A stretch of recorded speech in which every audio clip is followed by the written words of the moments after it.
Hey guys, सोचो Brooklyn की एक स्ट्रिपर का सिंड्रेला मूवमेंट सिर्फ एक सपना नहीं बल्कि उसकी जिंदगी का सबसे बड़ा ट्रॉमा बन गया।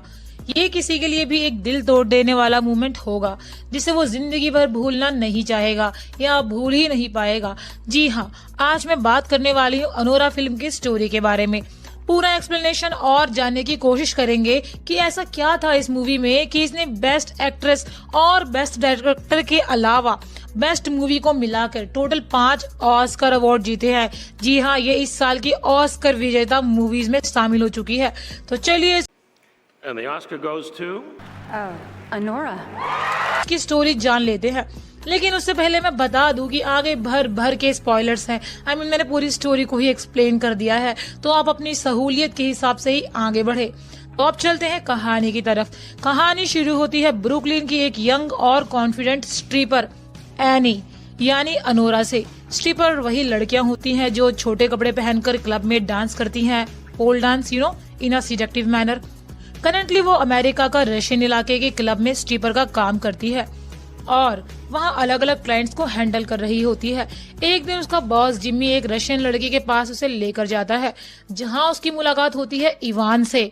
जी हाँ, इवान एक रईस ज़ादा। उस रात तो इवान उसके लिए सिर्फ एक क्लाइंट था, लेकिन फिर उन दोनों ने क्लब के बाहर मिलने का फैसला किया। कुछ दिनों बाद इवान ने उसे अपने बंगले पे बुलाया और उसका बंगला देखकर वो बंदी हैरान रह गई कि आखिर ये लड़का इतनी अमीरियत, इतने आलीशान तरीके से जिंदगी कैसे जी रहा है। उसके बाद उसे पता चलता है कि ईमान कोई छोटा मोटा बंदा नहीं है, फेमस रशियन बिजनेसमैन निकोलियास का बेटा है। जी हाँ, रईस ज़ादा। लेकिन वो रशिया में ना रह के यहीं रहता है और अपने बाप के पैसों पे अय्याशी कर रहा है। उस दिन के बाद इवान अनोरा के बार बार अपने पास बुलाने लग गया। इवान ने पार्टी में उसके साथ उसके एक दोस्त को भी बुलाया, जहाँ की चमक धमक और आलीशान माहौल देख के उसकी दोस्त और अनोरा दोनों के दोनों हैरान रह गए। उसके बाद क्या हुआ कि इवान ने अनोरा को एक ऑफर दिया, जी हाँ, उसी पार्टी में एट द सेम स्पॉट, कि वो उसकी गर्लफ्रेंड बनके उसके घर पे एक हफ्ते के लिए रहेगी और उसके बदले में इवान अनोरा को $15,000 देगा। अनोरा राजी हो गई। ऑब्वियसली वो ये सब काम पैसों के लिए ही तो कर रही थी। एक हफ्ते तक पूरे ऐशो आराम की जिंदगी जीने के बाद वो आखिरी रात इवान ने अनोरा को कहा कि वो उससे प्यार करने लगा है। हफ्ते भर का प्यार। वो उससे शादी करना चाहता है, जिससे वो उसके साथ और भी रह पाएगा और अमेरिकन ग्रीन वीजा भी मिल जाएगा। यहाँ तो निक और प्रियंका वाला सीन नहीं लग रहा आपको? ग्रीन वीजा के चक्कर में अनोरा भी उसके लिए राजी हो जाती है और दोनों शादी कर लेते हैं। अनोरा सोचती है कि उसका फेरी टेल मूवमेंट फाइनली शुरू हो चुका है, लेकिन जैसा होता है सपने सिर्फ सपने होते हैं। शादी के तुरंत बाद एनी को एक बिटर रियलिटी का सामना करना पड़ता है। उसका सोचा सपना एक टेरिफाइंग नाइटमेयर बन जाता है। वान्या के रशियन बिलियनर पेरेंट्स को जब इस शादी का पता चलता है तो उनका गुस्सा फूट पड़ता है। उनके लिए एनी एक लो क्लास चीप एस्कॉर्ट है और कुछ नहीं, जो सिर्फ उनके बेटे के पैसों के पीछे भाग रही है। और अब इवान के घर पे इसकी सच्चाई जानने के लिए निकोलाई के 2 गुंडे पहुंच जाते हैं और सारी सच्चाई उन्हें पता चल जाती है। लेकिन इवान को जैसा ही पता चलता है कि उसके पेरेंट्स उसको वापस रशिया ले जाने के लिए आ रहे हैं, और यहाँ एक बड़ा ट्विस्ट आता है। Yes, you are guessing it right. Ivan एकदम से अनोरा को छोड़कर भाग जाता है। जो इंसान उसे एक सिक्योर लाइफ देने वाला था, वो एक पेपर बैग की तरह फोल्ड होके वैनिश हो जाता है।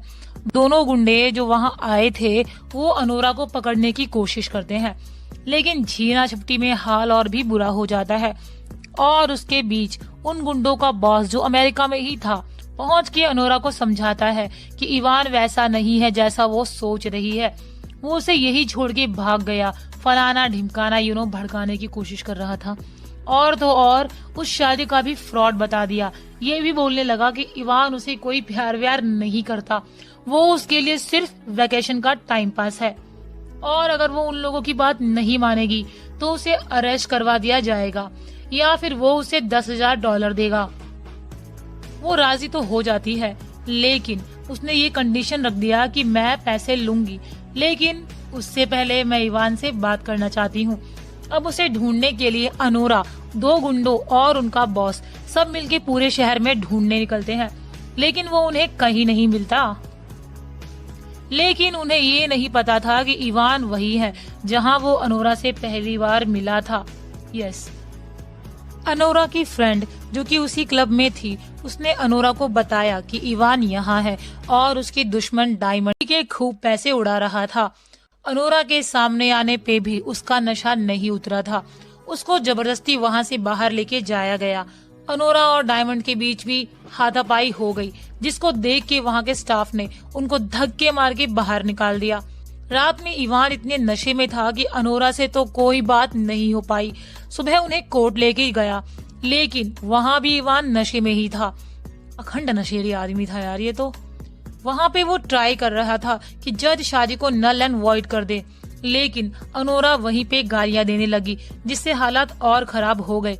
लेकिन जैसे ही वकील को पता चला कि उनकी शादी नेवारा में हुई है, it's a Holi kind of place in foreign countries, जिसकी शादी नेवारा में ही वापस तोड़ी जा सकती थी। बस फिर तोड़ोस का दिमाग घूम गया और वो सबको इवान के पिता के पास ले जाने लगा और एयरपोर्ट पहुंच गए। थोड़ी देर में इवान के पेरेंट्स भी लोकेशन पे पहुंच गए, लेकिन उन्होंने अनेरा को देखने तक से साफ साफ मना कर दिया। उसकी माँ ने कहा कि वो उस जैसी लड़की को अपने खानदान की इज्जत खराब करने नहीं देंगे। सीरियसली, और मुझे लगा ये सब चूतियापा खाली अपने इंडिया में चलता है। और इवान भी अपनी माँ की बात मान के बिना कुछ अनोरा को बोले निकल गया। उस वक्त उसे एहसास हुआ कि वो इवान के लिए सिर्फ एक खिलौना है और कुछ भी नहीं।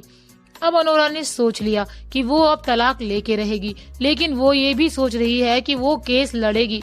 लेकिन सामने जो भी लोग हैं वो उसे बहुत बड़े लोग हैं और वो 1 मिनट में ही ये प्रूव कर देंगे कि एक क्लब डांसर ने उसके बेटे को सिर्फ पैसों के लिए फंसाया है। अब तो इवान भी अनोरा को प्रोस्टिट्यूट कहने लगा था।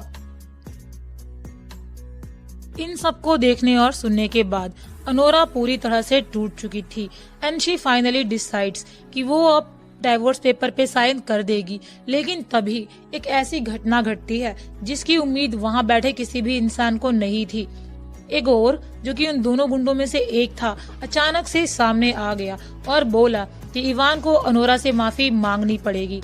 वहाँ बैठा हर इंसान इवान के पेरेंट्स से डरता था, बट एगोर को उनका कोई डर नहीं था, या फिर शायद उसे अनोरा से प्यार हो गया था। इन सब के बाद जब इगोर अनोरा को घर छोड़ने जाता है, तब उन्हें साथ में एक कुछ टाइम स्पेंड करना पड़ता है, जहाँ पे उनकी दोस्ती और गहरी हो जाती है। और अनोरा को एहसास होता है कि इस दुनिया में एक आदमी ऐसा भी है जो उसे खिलौना नहीं समझता। और एक सुबह जब वो उसे छोड़ने जा रहा था, तो इगोर ने अनोरा को वही डायमंड की अंगूठी लौटा दी जो इवान ने उसे दी थी। अनोरा बहुत इमोशनल हो गई और कहने लगी कि वो बेहतर महसूस करने के लिए इगोर के नजदीक आना चाहती है। मगर जैसे ही इगोर आगे बढ़ा, वैसे ही अनोरा रोने लगी, क्योंकि इगोर शायद अकेला इंसान था जो उसे टिश्यू पेपर की तरह यूज एंड थ्रो नहीं करना चाहता था। शायद वही अनोरा से सच्चा प्यार करता था। अब ऐसा क्या है इस फिल्म में जिसने इसको 5 ऑस्कर दिलवा दिए, आइए जानने की कोशिश करते हैं। भाई, इसका क्लाइमैक्स भी और दूसरी फिल्मों की जैसा ही है। I mean, कुछ अमेजिंग सा तो नहीं है, लेकिन अमेरिकन रशियन लड़कियों की लाइफ के बारे में अच्छे से बताया गया है। जैसा इस फिल्म के लीड हीरोइन करती है, वो एक स्ट्रिपर तो है, लेकिन अपनी फैमिली बनाना चाहती। लेकिन इस स्वार्थी और मतलबी दुनिया में उसके इमोशंस की कोई जगह नहीं है। कोई आता है, उसे एक छोटी सी होप देता है, लेकिन आखिर में खुद को निराश और हताश ही पाती है। खुद को अकेला पाती है क्योंकि वो टूट चुकी है, उसके सपने बिखर चुके हैं। इस मूवी का एंडिंग ओपन रखा गया है, जिससे कि लोग अलग अलग तरीके से इसका मतलब निकाल सकते हैं। जैसे कि क्या पता इगोर भी उसके साथ वही करें आगे जाके जो इवान ने किया है, या कुछ और भी। मतलब जितने एक्सप्लेनेशन उतना एक्सपोजर और उतनी सक्सेस। इस मूवी का क्लाइमैक्स काफी पावरफुल है, जहां अनोरा की आंखों में आंसू को दिखाया गया है। ये आंसू बहुत कुछ बयां कर देती है। वो जानती है कि उसका शोषण किया गया है हमेशा से, लेकिन उसके पास जिसे वो प्यार करती है उसके लिए आंसू बहाने का हक तक नहीं है। तो बस ये था वीडियो का लास्ट और मेरा पर्सनल ओपिनियन। बाकी आपको ये वीडियो कैसी लगी कमेंट सेक्शन में जरूर बताना। अगर आपने ये मूवी देखी है तो आपको कैसी लगी ये भी जरूर बताना, और अगर नहीं देखी है तो जाके देखो, आप इसको ZEE5 पे हिंदी में देख सकते हो। और अल्टरनेट तो आपको पता ही है, जो कि मैं यहाँ पे एक्सप्लेन बिल्कुल नहीं कर सकती। मिलते हैं अगले वीडियो में, तब तक के लिए चैनल को लाइक शेयर और सब्सक्राइब करना, मतलब वीडियो को लाइक शेयर और चैनल को सब्सक्राइब करना बिल्कुल मत भूलना। एक और धमाकेदार स्टोरी के साथ वापस आऊंगी मैं, तब तक के लिए याद रखना, कई बार जो दिखाई देता है वो सच नहीं होता। धोखे से बच के रहना। Bye bye.